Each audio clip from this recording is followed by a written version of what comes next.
Hey guys, in this video I'm going to show you how to create an account on the 1010 app on your mobile device. If you find this video helpful, please drop a like and subscribe to the channel. In saying that, let's just jump straight into the video. If you haven't done so already, go ahead and download the 1010 app from your Play or App Store.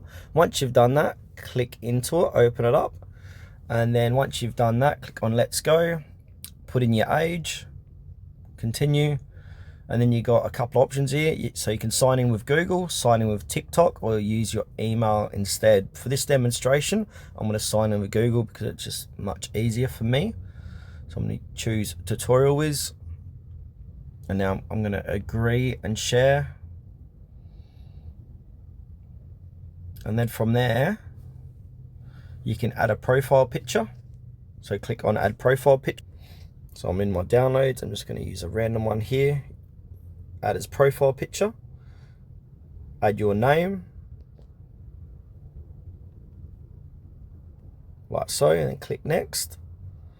And then from here, you click on add friends.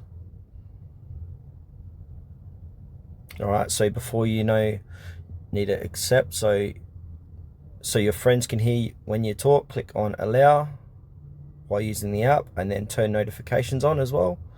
Allow. Click on change now, allow. So you need at least one friend to use the 1010 app, so go ahead and add a friend, and then once done that, add your friend in, and then that's how you create an account. So once you got one friend, you can use the 1010 app. And here's where your pin is as well, just below that as well.